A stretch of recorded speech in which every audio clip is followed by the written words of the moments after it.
कोई है जो आप पर नजर बनाए हुए है। उसे आपकी हर बात की जानकारी है।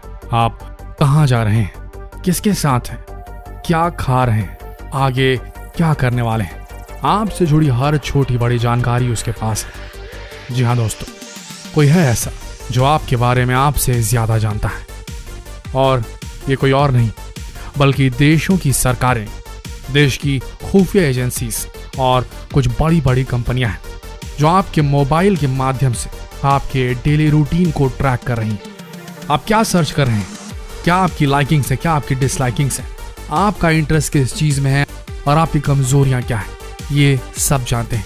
आपकी बीमारियों से लेकर आप क्या सर्च करते हैं इंटरनेट पर, किस चीज की आपको जरूरत है, ये सब चीज रिकॉर्ड हो रही है और इसका जरिया बन रहा है आपका मोबाइल फोन। आप कितना भी नकार लें, लेकिन आपके मोबाइल फोन का कैमरा हमेशा शांत नहीं रहता।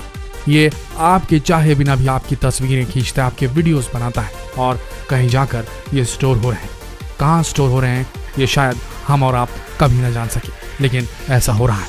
आज हम विसल ब्लोअर्स, वो लोग जो इस पूरी मशीनरी में, जो डार्क वेब की मशीनरी में काम कर रहे हैं, उन लोगों के द्वारा जो खुलासे किए गए हैं, उनसे आप सबको अवगत कराने वाले हैं। वो पर्दे उठाने वाले हैं जो ये बताएगा कि आपका मोबाइल फोन आपकी जासूसी कर रहा है और प्राइवेसी नाम की चीज आज के भारत में है ही नहीं। आपको बता दें, आपकी पर्सनल बेहद इंटीमेट जानकारियों को बेटर टारगेटेड एड्स बनाने वाली कंपनियों को अच्छे और मोटे मुनाफे के साथ बेच दिया जा रहा है। इस वीडियो में हम आपको बताएंगे कि ये कंपनियां, ये खुफिया एजेंसीज और देशों की सरकारें किस तरीके से हमारे डेटा को हमारी इजाजत के बिना निकाल रही हैं और एनालाइज करके हमारे बारे में पूरी प्रोफाइलिंग कर ले रही हैं और हमारे बारे में सब कुछ जान पा रही हैं। वो पहला तरीका जिससे ये कंपनियां सेंध मार रही हैं हमारी प्राइवेसी में। जब भी हम कोई ऐप अपने मोबाइल में इंस्टॉल करते हैं तो बिना सोचे समझे ऐप्स की परमिशन को अलाउ कर देते हैं। अब थोड़ी बहुत अवेयरनेस हुई है, लोग डिनाई करते हैं, लेकिन आपने देखा होगा कि आपका पसंदीदा ऐप बिना अलाउ बटन दबाए काम ही नहीं करता। क्या आपको पता है, ऐसे कई ऐप्स हैं जो गुप्त रूप से या छुपे हुए सॉफ्टवेयर के साथ एम्बेडेड आते हैं और जिसके बारे में हमें कोई भी जानकारी नहीं रहती, और हम इन ऐप्स को मोबाइल पर जाने अनजाने या फिर बहुत ज़रूरत की वजह से इन ऐप्स को हम इंस्टॉल कर लेते हैं और सारी परमिशन अलाउ कर देते हैं। अगर हम ऐप का यूज़ ना भी करें तो भी ये ऐप्स, सॉफ्टवेयर आपके मोबाइल बैकग्राउंड में हमेशा चलते रहते हैं, जो आपके मोबाइल का माइक्रोफोन यूज़ करके आपके आसपास होने वाली हर चीज़ को रिकॉर्ड कर लेते हैं। इस रिकॉर्डिंग का इस्तेमाल करके कंपनियां आपकी निजी जानकारी न सिर्फ चुरा लेती हैं, साथ ही साथ आपकी पसंद और नापसंद को भी परख लेती हैं, जिन्हें बाद में कलेक्ट करके सारी जानकारी उन कंपनियों को बेच दी जाती है जिनसे उन्हें अच्छा मुनाफा होता है। और वो कंपनियां वही एड्स दिखाती हैं जिन चीज़ों के बारे में आप सर्च कर रहे होते हैं या आपकी लाइकिंग्स होती हैं, आपके जीवन में जिस चीज़ की ज़रूरत होती है, वही कंपनियां आपको अचानक से वो ऐड पॉप करती हैं और आप बटन दबा कर उसे बाई कर लेते हैं। ये हो रहा है आपके साथ। पर सोच के देखिए, अगर ये इन्फॉर्मेशन गलत हाथों पर पहुँच गई और कोई पर्सनल ग्रज निकालना चाहे आपसे, पर्सनल खुन्नस निकालना चाहे आपसे, तो क्या वो इन जानकारियों का इस्तेमाल करके आपको नुकसान नहीं पहुंचा सकता, आपकी प्राइवेसी को पूरी तरीके से खंडित नहीं कर सकता? सोच के देखिए। आगे बढ़ते हैं। तरीका नंबर 2 जिससे कंपनियां आपकी प्राइवेसी में सेंधमारी कर रही हैं। बैंक द्वारा हमेशा ये कहा जाता है कि नेट बैंकिंग हमेशा सुरक्षित है, लेकिन आज हम आपको ये बताने जा रहे हैं कि बैंकों द्वारा दिया गया यह आश्वासन बिल्कुल कोरा और सफेद झूठ है। हाँ, ये बात सही है कि आज इंटरनेट के जमाने में बैंकिंग को काफी आसान कर दिया गया है। आज पहले की तरह बैंक में पैसा जमा कराने और बैलेंस चेक करने के लिए लाइन नहीं लगानी पड़ती, सारी जानकारी हमें एक क्लिक से मिल जाती। पर अभी हाल ही में मोबाइल बनाने वाली कंपनी ने 2015 में अपने फोन में एक ऐसा पेटेंट ऐप डालना शुरू कर दिया है जो आईफोन्स के बैकग्राउंड में आजकल लगातार रन कर रहा है। और जब भी आप अपने बैंक अकाउंट और क्रेडिट कार्ड का इस्तेमाल करते हैं तो आपके बैंकिंग रिलेटेड सभी जानकारियों को कलेक्ट करके जानकारियों को एडवर्टाइजर्स को बेच दिया जाता है, यानी कि आपके पास कितना पैसा है, कितना नहीं है, जिसके कारण हमें लोन और क्रेडिट कार्ड आदि लेने के लिए कंपनियों के फोन आते रहते हैं। तो ये बात समझ लीजिए, आपके पास कितना पैसा है इन कंपनियों को पता है। उसके आधार पर ही आपको या तो सामान बेचने के लिए कॉल करेंगे या लोन के लिए कॉल करेंगे। तो सावधान रहिए, आपका फाइनेंशियल डेटा भी सुरक्षित नहीं। तरीका नंबर 3 जिनसे कंपनियां आप पे नजर रखी हुई है। अगर आपके मोबाइल में फ्रंट कैमरा लगा है और उससे आप अपनी सेल्फी या वीडियो कॉल करते रहते हैं तो आप भी सावधान हो जाएं, तो ये आपकी ये सारी वीडियोस आपके अलावा कोई और भी देख सकता है। एनालिटिक्स नामक कंपनी ने एक ऐसा सॉफ्टवेयर तैयार किया है जो लोगों के चेहरे के हाव भाव को देखने और विश्लेषण करने के लिए कंप्यूटर, लैपटॉप या मोबाइल के वेबकैम का इस्तेमाल कर आपकी वीडियो को रिकॉर्ड कर आपकी जानकारी विज्ञापन बनाने वाली कंपनियों को बेचकर अपनी जेब भारी कर सकते हैं। यानी कि वो आपके चेहरे के हाव भाव को देखेंगे और परखेंगे कि सामने वाले का मूड कैसा है। अगर मूड जिस चीज़ के लिए कर रहा हो, यानी कि मूड अच्छा हो तो उसे उसी समय ऐड दिखाया जाएगा, या मूड रोमांटिक होगा तो उसको वैसे किस्म के मैट्रिमोनियल वाले एड्स दिखाए जाएंगे।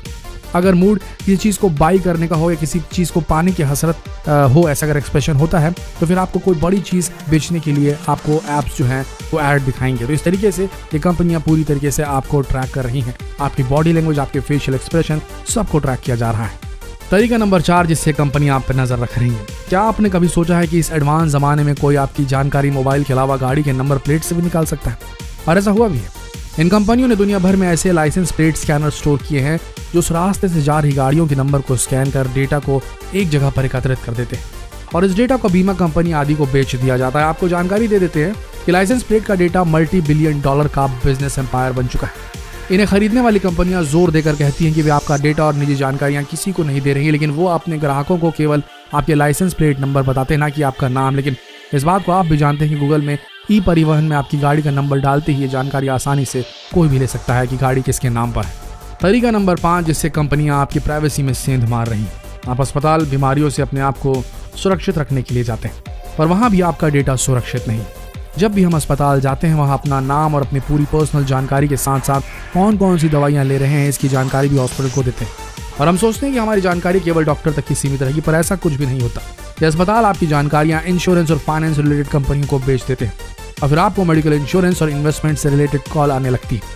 आपको शायद ये बात मालूम ना हो, लेकिन यहाँ हम अपने दर्शकों को बताना चाहते हैं कि बहुत बड़ी कंपनी जिसका नाम हम नहीं ले सकते, उन्होंने हाल ही में अपने कर्मचारियों को कई अस्पताल भेजा था ताकि मरीजों के डेटा बेचने के लिए अस्पताल को मनाया जा सके और फिर वहां से जो इंश्योरेंस कंपनियां हैं वो टेली मार्केटिंग कॉल करके ऐसे मरीजों को रिझाएं जिन्हें लगता है कि उनकी जिंदगी अब खत्म होने वाली है। इस तरीके से किसी को लूटना क्या वाकई में इंसानियत की निशानी है? हमें तो नहीं लगता, हमें तो बिल्कुल अमानवीय लगता है। तरीका नंबर 6 जिससे कंपनियां आपकी पर्सनल डिटेल्स पे हाथ साफ कर रही हैं।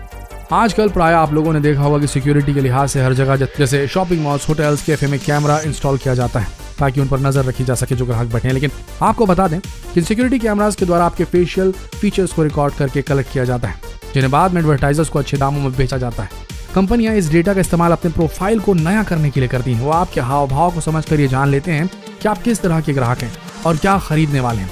हाल ही में खबर आई थी कि अमेजन ने अपने फेशियल रिकॉग्निशन प्रोग्राम के जरिए दुनिया भर के लोगों के फेशियल डेटा को कलेक्ट कर लिया है, जिससे वे दुनिया भर के पुलिस स्टेशंस को बेचने में लगे हुए हैं। जिससे साफ पता चलता है कि अमेजन ने यह डेटा कैसे कलेक्ट किया होगा और पुलिस स्टेशन को बेचने का यह है कि भाई कौन सा व्यक्ति है जो आक्रामक हो सकता है, कौन सा व्यक्ति क्राइम कर सकता है। सिर्फ फेशियल एक्सप्रेशन ये चीज जज करना कितनी घातक हो सकती है और अमेजन जैसी कंपनी का इसमें इन्वॉल्व होना सिर्फ पैसों के लिए। आप सोच के देखिए ये अमीर कितने लालची हैं, कितना ज्यादा लोभ भरा है इनके अंदर। तरीका नंबर 7 जिससे कंपनी आप पर नजर रख रही है। बचत करना हर आदमी का स्वभाव होता है, पर आपकी छोटी बचत भी आपका बहुत बड़ा नुकसान कर सकती है। इस बात को शायद आपने कभी नहीं सोचा होगा। जब आप कभी कोई शॉपिंग मॉल या शॉपिंग करने जाते हैं तो अपने इंटरनेट के बैलेंस को बचाने के लिए उस जगह की वाईफाई को इस्तेमाल करने लगते हैं। आपको बता दें कि जो वाईफाई आपको फ्री मिल रहा है वो आपकी भलाई के लिए नहीं है, ये इसलिए है ताकि वे स्टोर में आपका सब कुछ ट्रैक कर सके। जब आप वाईफाई कनेक्ट होते हैं किसी स्टोर में तो उन्हें आपको ट्रैक करने का मौका मिल जाता है कि आप कहाँ जाते हैं और आप क्या देखते हैं, क्या खरीदते हैं और आपने वहाँ कितना समय बिताया।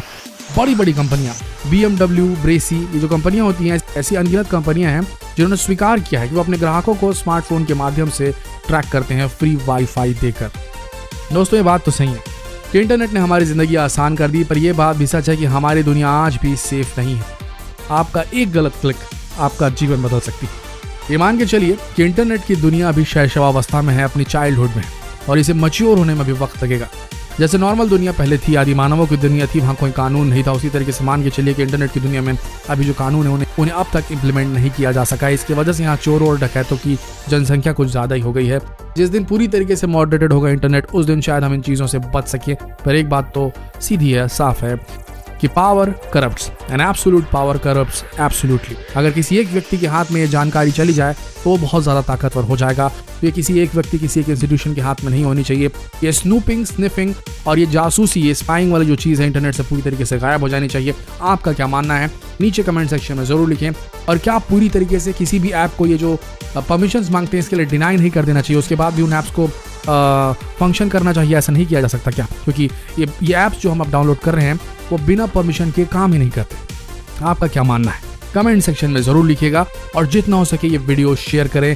अब तक अगर आपने इस चैनल को सब्सक्राइब नहीं किया तो अभी सब्सक्राइब कीजिए और बेल आइकन को प्रेस करना बिल्कुल ना भूलें। मिलते हैं अगले वीडियो में, तब तक के लिए इस वीडियो के अंदर बने रहने के लिए आप सबका दिल से धन्यवाद।